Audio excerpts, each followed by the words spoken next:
It's two things that I want to know. One is, why are people allowed to live in areas that are susceptible to extreme flooding? Scientists knew about the possibility of a flood that could have been brought on by Hurricane Harvey or any type of storm like that in the Houston area. It was known in advance that something like this could happen. So why do you allow people to live in an area that could be that dangerous? That shouldn't be allowed. Those areas should not be, you shouldn't be allowed to live there. And if you are going to allow people to live there, then it should be priority number one to put dams in place or build some kind of way so that you can minimize the damage done by extreme floods like Hurricane Harvey.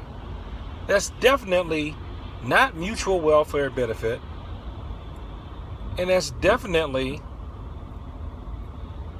not, to me, that's not showing integrity, because it was known by decision makers that a flood like that could happen. Why do we allow people, it's not, I shouldn't say we, why do they allow people to live in areas that could flood like that? I don't get it. We have a place near where I live at that's called Water Street. Nobody lives on Water Street. And you know what happens when it floods? We look down there and we go, ooh, that's why they call it Water Street. But nobody lives there. There are some old historical buildings that are in that flood area, but none of the new homes are on Water Street. Nobody's allowed to live there. And I have yet to see a business that was totally destroyed by flooding that's on or near Water Street, because apparently they've taken precautions. Another thing I wonder is, why do we have to racialize search and rescue and looting? Why is that even a race issue? You know, I don't look at every single natural disaster and expect everything to go like Hurricane Katrina did. I don't. I would like to assume that everybody learned their lesson from Hurricane Katrina, and we're going to move on. So now I haven't been sitting down in front of the TV watching 24/7 coverage of Hurricane Harvey. I'll admit that, and I haven't been doing that. You know, looking at the internet, you know, doing work hours 24/7 for Hurricane Harvey, because I work. But you know, the times when I get to look at the news and I catch the highlights of stuff, I didn't see like just a whole bunch of black people left stranded and being, you know, just left to kind of fend for themselves. I saw blacks and whites who had been in need of help wandering through water.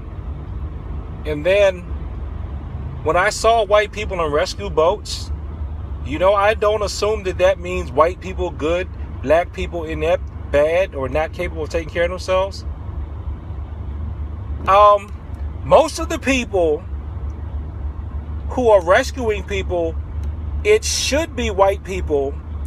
If black people are a minority, that means the majority of people who would own boats to rescue people in the United States would be white. It would mostly be white people, because there mostly are white people who are in the boat, because that's why they're called a majority, because it's more of them.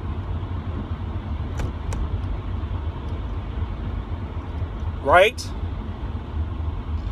Now, if you do want to put a socioeconomic racial spin on it, probably I would say a higher percentage of white people would be able to afford boats more than black people, because the past economic the past economic disadvantages that black people had to endure because of Jim Crow, segregation, things like that, which from what I've heard and read were starting to go away a bit before desegregation happened. But then once desegregation happened, then there was discrimination against when people were trying to integrate, there was still discrimination, and then black people got thrown another economic curveball. But all that to say is, because of that type of stuff, there are probably a lot of black people who cannot afford boats. So that would be another reason why you would see more white people in boats helping people. But it's not because white people are inherently good or black people are inherently bad. My mind just doesn't go there with that. You wouldn't know that from these videos that I make, because a lot of times, if it's not martial arts, I'll make a video trying to just counteract just foolishness and nonsense. And see, this is the thing. I don't like that insta race think. That's not a word, but I'm making it up. I don't like that insta race thing, because from a self-defense and martial arts student standpoint, you could end up thinking that because somebody is in your race, that they're going to be a better teacher or instructor or less of a threat to you. And thinking that because somebody's not in your race, you can't learn from them, or they are automatically a threat. Instead of learning and trusting your gut instincts to go with the person, just take the person, look at the person. Don't try to just overgeneralize and always think. Trust your gut and think. I say always you should go with your gut.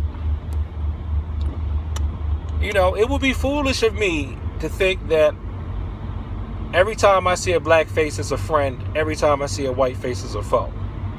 It would be foolish for me to think every time I see a black face it's a foe, every time I see a white face it's a friend. Both are dumb. You need to learn how to read the face. I don't care what color the face is. Read the face and you'll be a lot safer. You know, maybe it's just me. Maybe it's because I have experienced from both the white and the black side almost being ran over, and someone wind down the window and then scream at me, "Watch where you going inward." Now, maybe I need to watch where I'm going. No. Both of these instances, I was walking where I was supposed to, and they almost ran up on the pedestrian part and hit me because they were being careless, talking on the phone or drinking or something.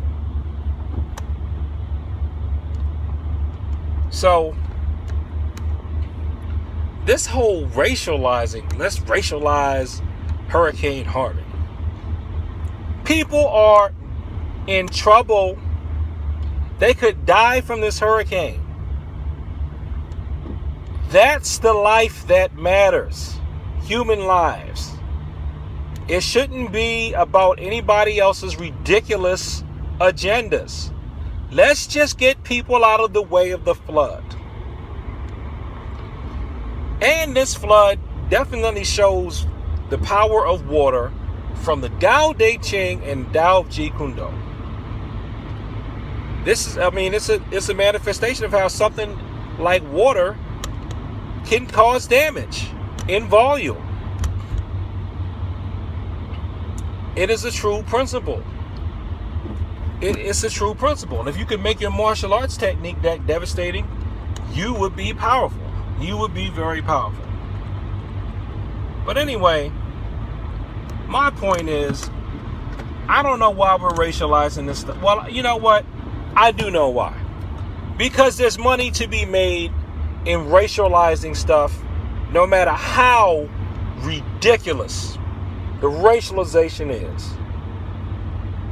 And a perfect recent example of that is the Floyd Mayweather-Conor McGregor fight. The racists came out the woodwork for that. I was flat out amazed. It's like, this is like that movie. I couldn't remember the name of the movie until the day of the fight. It's The Great White Hype. It's like that movie. I'm like, here I am thinking that's a movie, and it comes true. So we're pretty much one step away from another movie, Idiocracy. We're pretty much there. Because it's Idiocracy to try to look at race during a disaster.